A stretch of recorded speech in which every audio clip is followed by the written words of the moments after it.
I guess a good place to start with this chat, again, such a fan of the film and kind of everything that it brings to the table, especially your performances. My favorite thing about it is just the fact that it does kind of unveil these very well-known figures in a way that we haven't really seen brought to the screen before.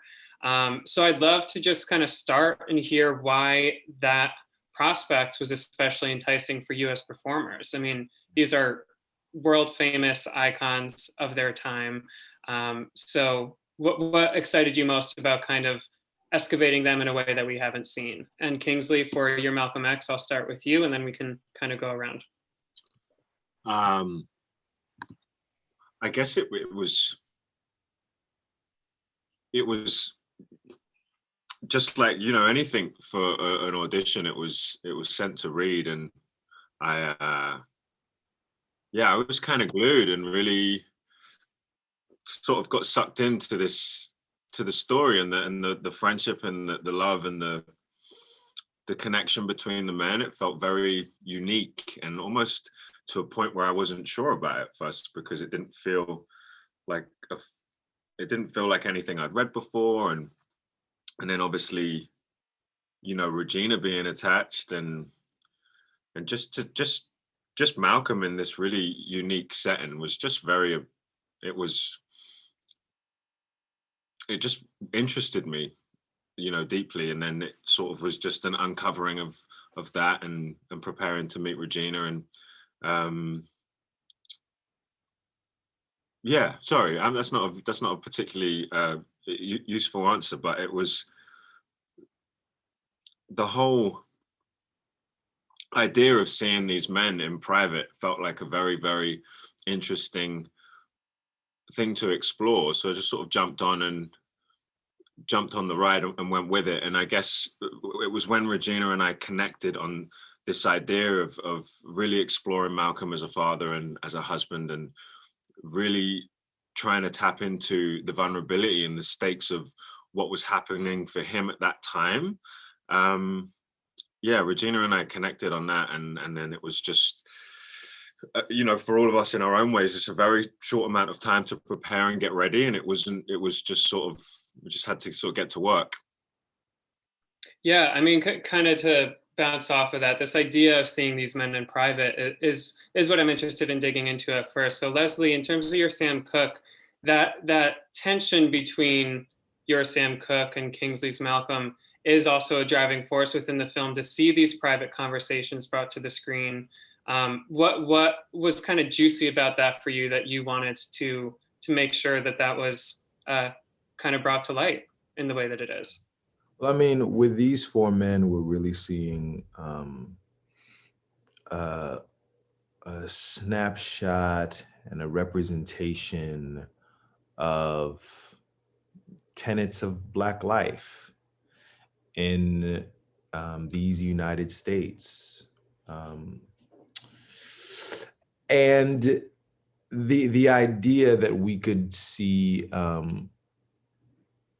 quite possibly a more truer representation of Black humanity, of our humanity up on the screen, you know, I'd absolutely wanted to be a part of that.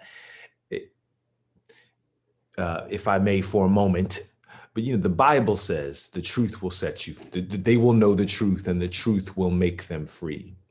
And I know you feel it too. I know everybody on this Zoom feels it. As a result of what we went through last year, we're telling more truth to one another. We've been free all these years, right? Free, but we're telling a deeper truth about who we are to one another. There, you know, I have white friends who are like, finally, after the events of last year, they're like, I see it. I see it in a way that I never have before. And so we're able to tell a deeper truth. We are freer because of that deeper truth. What Kemp wanted to do, what Regina wanted to do, was to tell a deeper truth about these men than has been told, than even these men on some level would have allowed. You know, there's a side of Sam that Black stardom, that it was a very narrow doorway. He would not have been able to show these sides of himself and still have the success that he had. Malcolm knew that there was an image that he needed to, and it's all theory, right? It's historical fiction, but there's quite a bit of evidence that supports Kemp's, Kemp started as a journalist. So there's quite a bit of research that supports the picture and the image of these men in this room. But there's a new Malcolm that we're meeting. So it feels like a deeper truth, a deeper possibility for what Malcolm could have been, for what the lion that he was showing us, also his fragility. He couldn't afford to show that at that time in America. People would have pounced on that and ripped him to shreds. So anyway, that was all. I knew that we wanted to tell a deeper truth, and quite possibly through telling that deeper truth, we could all get freer. Yeah, absolutely. And the fact that it kind of falls in the midst of this larger social moment and movement that we're having makes it all the more significant. You mentioned that Sam Cooke kind of had a very narrow view of what Black stardom could look like, especially in a white-run industry. Something that's certainly seen in Jim Brown, seen in Cassius Clay. For Aldous and Eli, I'll let either of you speak to it, but what would you add to that in terms of how that dynamic informed the way that you wanted to bring these very famous icons to the screen? I think with Jim Brown, a lot of people are aware of his accomplishments in sports and film. I don't think they understand the nucleus of the driving force behind his accomplishments, what he went through as a person. There's, I think, a detrimental trend or perspective that happens in this industry where when you reach a certain peak of success, people seem to allow that success to eclipse your standings as a human being, i.e., as Black men, we reach a certain peak of success. People think that we are absolved of the issues that we face as Black men in the world. You're rich, you're famous, fine. It's like, no, we never get to outrun someone's hatred or someone's ill-perceived notions of who and what we are and how they get to treat us, right? So when you see Jim Brown and you think about the success he has as a football player, you forget the fact that he's still fighting racism within that. He left the world of football to go to film to control this narrative because of issues within the football world that he was dealing with as a consequence of racism and being devalued. He understood his value.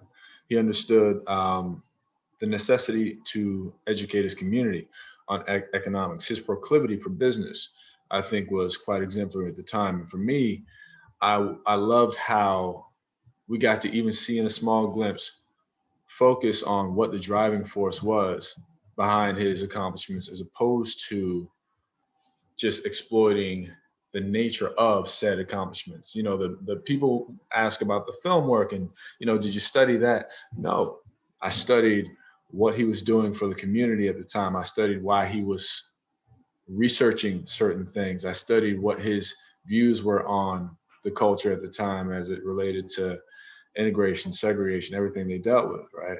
So we get to see the human beings that create these visages of these mountains of men. Granted, they are icons for certain, but the real icon, the real leader, the real star in there is the human being that is driven by purpose, of which all four of these men were.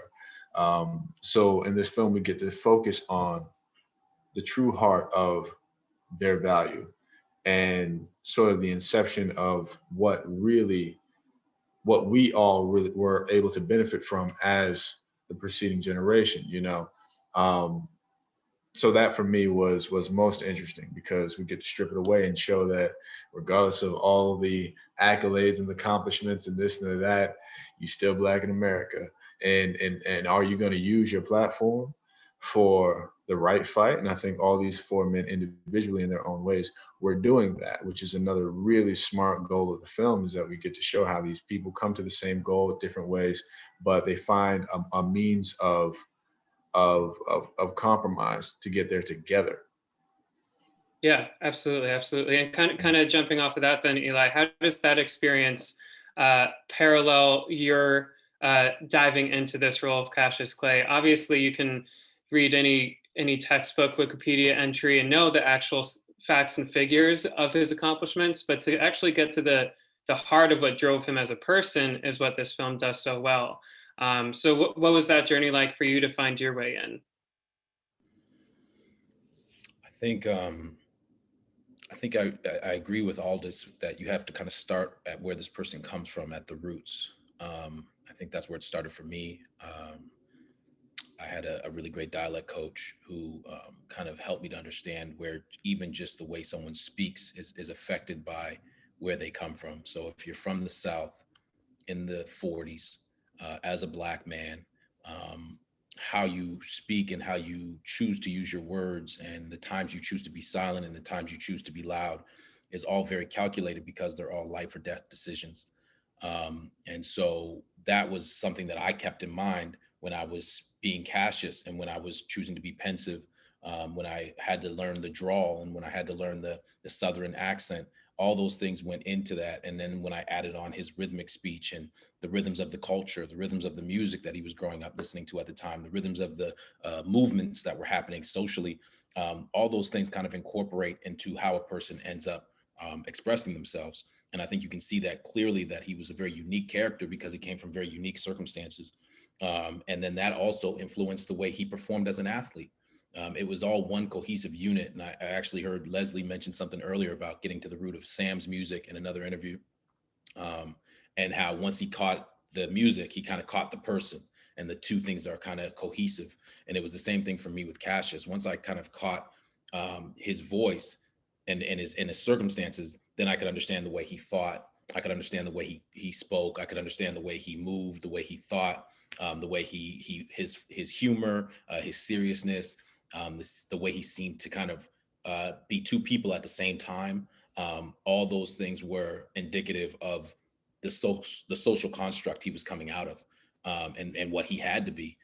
It was almost it's almost sad when you really think about it, because you think of the incredible attrition of young Black men who you don't see, who aren't Cassius, right? Who couldn't make it. They're kind of tossed to the side. And I think that's what these four men were trying to bring a voice to and trying to represent, because in order to, you really had to be superhuman in order to make it out of that context and have a monicum of success and to have a monicum of freedom. You had to be able to be this brash, intelligent, heavyweight champion who was also a politician, who was also an orator, who was also a poet, who was also, like you just had to be this person in order to come out of those circumstances, because everything was against you. To be Jim Brown, you had to be a movie star and the greatest football player of all time. To be Sam Cooke, you had to be a music mogul and the greatest singer of all time. And I think Malcolm really saw that. He saw that yes, you guys made it because of the system that's in place. It's a system of survival of the fittest. And so, yes, you guys have made it because you happen to be the anomaly, but everybody else, comes up against the grinder. And so because you guys are these special people, because you guys are the ones, it's on you to go back and to tear this system down. The same system that made you, it's on you to tear it down so that these other people have a chance. And yeah, so I think for me, getting in touch with his voice was the first thing. Then obviously the physicality, and then everything kind of came from there. Yeah. I mean, to hear you speak to it, obviously part of the film is witnessing the fact that that grinder still impacted the anomalies of this situation. So of course it affects everyone, and that's part of the power and part of the impact of the film is to showcase that fact through these figures. So something that I also want to get to is we're talking about kind of the emotional work and the knowing the background that got you into the hearts and minds of these people. How important was the physical mimicry of it? Because I feel like these performances are so emotionally truthful. So what did the physical aspect play, and was there as much emphasis on that in terms of like actually mimicking what they looked like, how they moved, or was it more about being truthful to what the emotions kind of brought to the fore? Whoever wants to jump in there, let's have a conversation about that. I think the marrying the physical to the emotional is a part of the DNA of the person. You know, I know in studying Mr. Brown, there are so many notes in terms of how he moved, the pace at which he did move. You know, all these things build up who that person is. So the physical is equally important, as is the cadence of someone's voice, the tone, the the sort of the speech patterns. Every little bit builds up who and what, you know, that person is. Because if you know somebody well enough, you can see them from, you know, 20, 30 feet away, you know, hooded up, not seeing their face, but based off of how they move, you're like, oh, I know, I can see my brother walking down the street, know exactly who that is. You know what I mean? It's my brother. So in doing the work and capturing these men, we had to capture the totality of these men and who in all of them, which was a really great, you know, part of the fun process. I mean, a great fun part of the process when it came to, I know my very first scene where I'm there with Mr. Carlton, for instance, working alongside Bo Bridges, who was fantastic. There, the way that I move and how I treat him and how I relate to him is literally, I took that verbatim in terms of movements and timing and tone. I took that from an interview that I saw where Jim Brown was debating a very staunch and proud racist. Um, and every just little nuance in how he moved informed how one might move or how he might move, dealing in this situation where he knows who he's talking to, but he has to maintain his composure, you know. And then when you're with the fellas and you're just hanging out with the boys, you move a little different, you know. Movement in itself, as is every other sort of signature, movement in itself is a language, and you have to maintain presence and speak without speaking at times. So movement is very important. And I just want to speak to that too, Aldous, because it's funny. The first time I watched the film, I was with my friend Caleb, who's also an actor, and I literally turned to him during that scene, and I was like, "Man, Aldous is such a great physical actor. He just has Oh, so much thank you, brother. control in his body." And I said to him, and I even said to him, I was like, "I wonder if it's because of his martial arts background. Like, he just knows what his body is doing at all times." And it's like something that for me, like, I aspire to learn more about, Well, this coming from the kid who had to put on what 150 extra pounds and Yeah. I mean, become I Cassius even Clay. like in moments when you're not even thinking about it, like, and it's cool Yeah, to hear you say that that's something that you were conscious of, because it's always like that. Whenever you see someone do yeah. something great in film or in music or whatever, and they make it look effortless, you go, "Well, I wonder if that's effortless." It's never effortless. It's It's always constant something. thought. Yeah, yeah. It's always something. But I mean, And you it looks. probably had the most physical challenge of us all, you know, in terms of not only just putting That's on, why I appreciated it though, but because oh yeah, yeah, it's difficult. It's difficult to physically know what your body looks like on camera when you can't see yeah. yourself, and you really do it beautifully. So yeah, Thank you, man. it's good to Thank know you. that you do it So, intentionally. because Ben, the thing is, like, Eli was sitting there putting on weight. Kingsley was over there trying to lose weight, you know, the whole time to maintain like Malcolm's like, yeah, the physical challenge that it may not even seem like it's a for a film like this where you see four men um, really, you know, having a grand conversation this whole time. You may sort of look past the physical challenge that's put on the performers, but it's absolutely there when you're stepping into the shoes of actually, you know, real men. You know what I mean? It's Yeah. how we move. It's a thing. It is a thing. And I think, you know, imaginatively for the audience, all of these details and stuff are about, you know, doing as much as you can so that the experience for the viewer is as fulfilling as it can be, so that their concentration is sustained for as much of the, you know, the movie as possible. And details like coming out of the physicality or feeling like you're not the person or being lazy with the dialect, you know, they're all things that you're gambling with. If you don't put in that work, people drop off 20 minutes, 30 minutes, 40 minutes. So, you know, if we've done anything to kind of, you know, I heard something like Sam Cooke's streaming on Spotify has gone up like 20, 30 million in the last few days. And Malcolm's biogs and stuff, you know, there's a real interest, I think, you know, from people who are now taking this moment to look into the history and to try and figure out things for themselves. And I feel like that's not disconnected from, you know, the commitment to dialect, to weight, to the mastery of characterization, or at least the attempt to try and get that right. Because I guess there's a kind of cliche that is, you know, the actor's vanity or the actor's fun in trying to get that. But I think it's much, much more than that, you know. And I think for me, the losing the weight was really to do with that scene on the roof where Kemp wrote that that Jim hoisted Malcolm onto his shoulders. We didn't actually do that in the end. Jim just, you know, stopped Malcolm in his tracks. But there's something about the imagery of the men where, you know, if I rocked up 220, it just wouldn't have worked, you know, it wouldn't have felt like the dudes, you know. So I guess, yeah, it was worth the, you know, the starving and the overeating for you, Eli and Aldis. And yeah, and I would say, I would add to that too, just like to what you were saying. I'd reiterate that I always thought about the scene with the fighting, exactly what Kingsley was just saying. I wanted to keep the audience to suspend disbelief, because I apologize, I don't know what that was. Amazon Prime. Yeah, and speaking that's your Postmates right there, brother. Yeah, exactly. Right. Lunchtime. But yeah, no, I wanted the audience to suspend disbelief, because it opens up on Cassius in this like major fight scene. I'm not Cassius Clay, you know what I mean? And I didn't want them to see that, like I do in so many films that I won't mention, and go, oh, come on, this guy's never, you know, been in a ring before. You know what I mean? I wanted them to be in it and go, okay, I can ride with this. I believe this, you know, and that's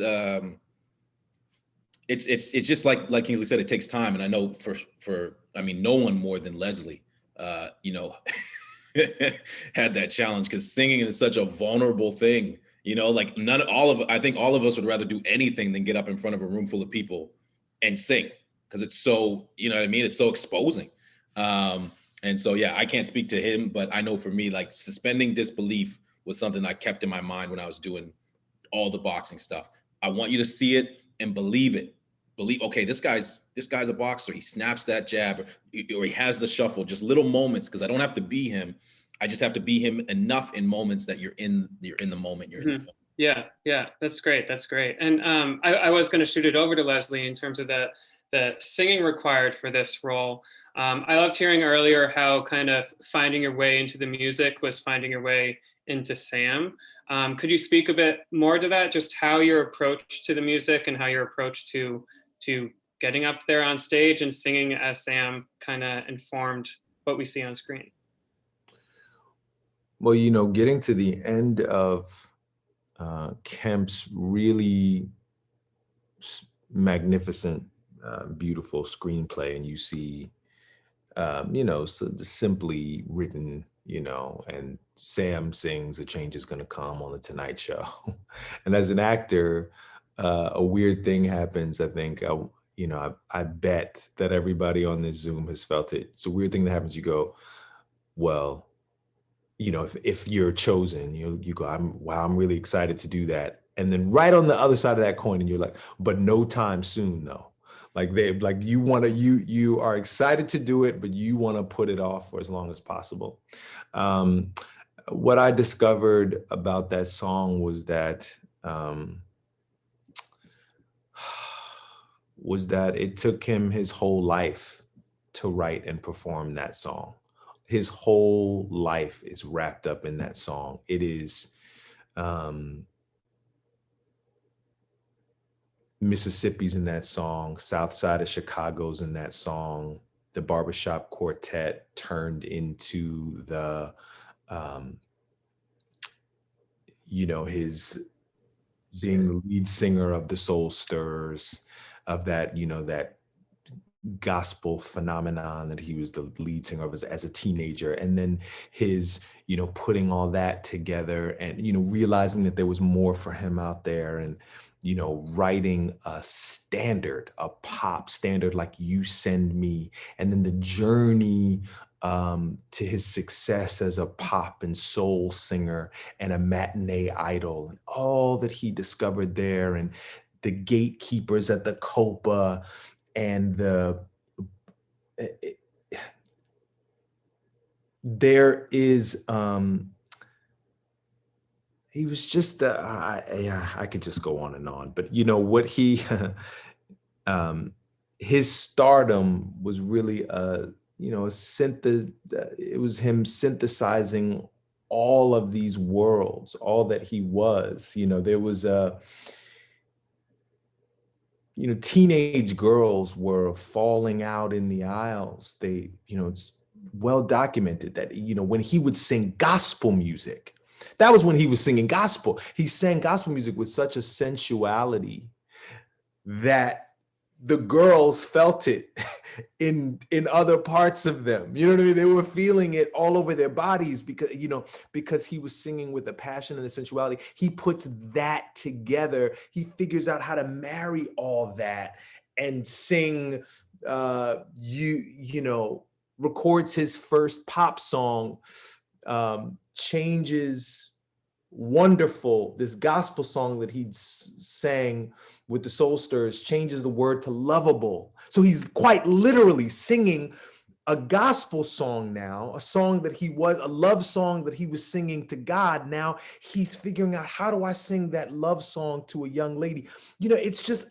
it is so uniquely him in any way. He puts all of that together to record this masterwork. You know, a change is going to come. And I'll tell you, Ben, I did not understand the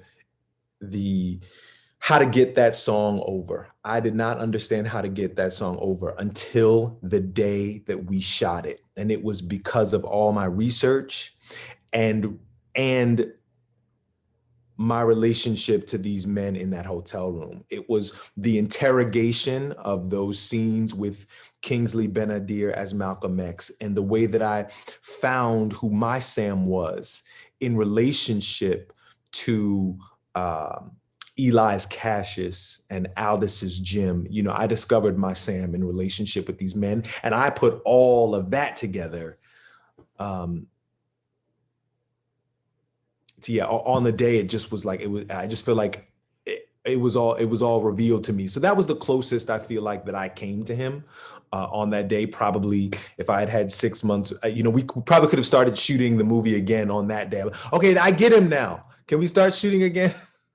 Well, that's what's wild about this. I mean, thank you all for really diving into this character work with me. That's kind of what Backstage is all about. But you did it in such a constrained amount of time, and to see the final product, I mean, it's just incredible what you were able to accomplish here.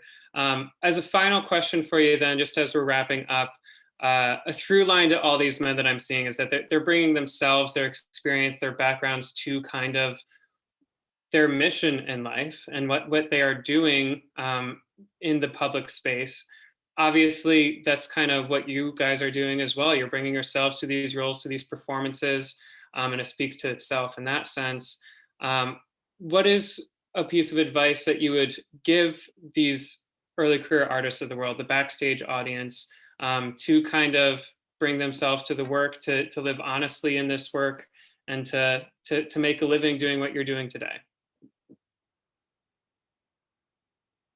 I guess in the theme of the conversation in the room, and you know what jumped out to me in that, you know, the debate between Sam and Malcolm, you know, about responsibility and what it means to be, you know, in a position of power as a black celebrity at that time, or in this time, that, you know, as an actor or as a storyteller, I feel like the political act, if you're lucky enough to be a part of anything that could be deemed as you know, useful or significant, it's in the preparation and the commitment. You know, like that's what we're here to do. Like we're here to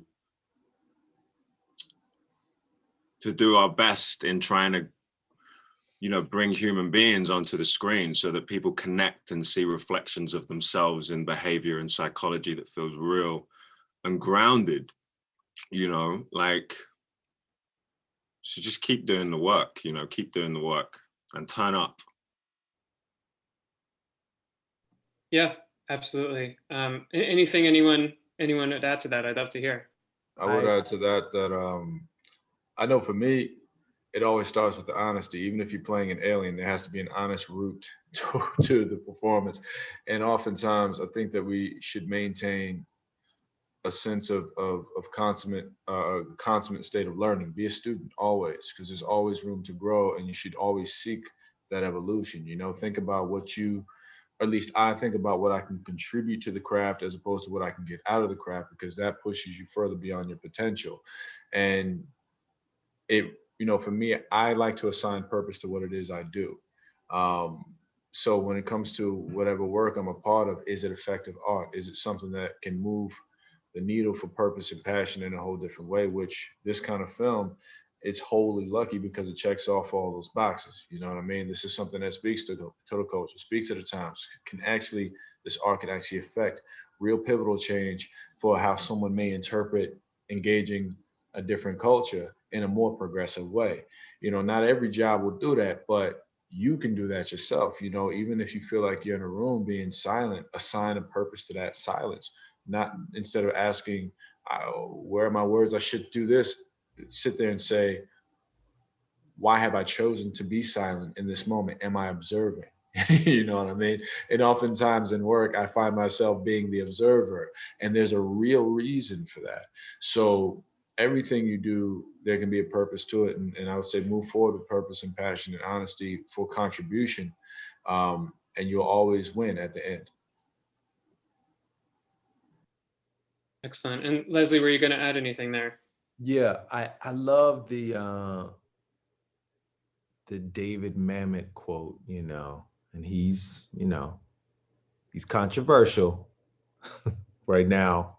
He has been for a while, but he has that quote in that book that I love. I just really love his book on acting, but he has the quote that the only character you display on a stage is your own. The only character you ever really display on a stage is your own. And he's just talking about the integrity, the way that you work. Really, it tells us more about who you are than any character you're playing. So just a reminder of that. But just to be courageous, we really desire. I'm speaking as an audience member, truly. You know, I come to the theater. I come to the arts for catharsis.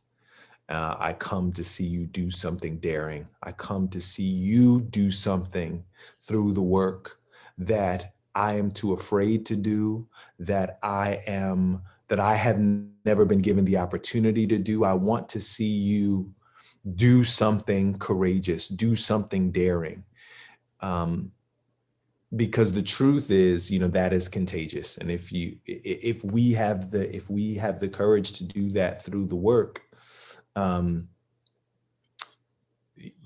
someone witnessing that, you give someone else you give someone who's watching the permission to do the same thing. So it's contagious. It's contagious. I love that. I love that. Well, I think that is a great note to leave this thing. I'm getting the red light, so we're going to have to wrap up. I feel like I could talk to you guys about all this forever, but really thank you for digging in with me. Really huge congrats on the film and these awesome performances. But stay well, take care of yourselves, and have a good rest of your day. Thank you, you too, brother. Bye-bye. Peace.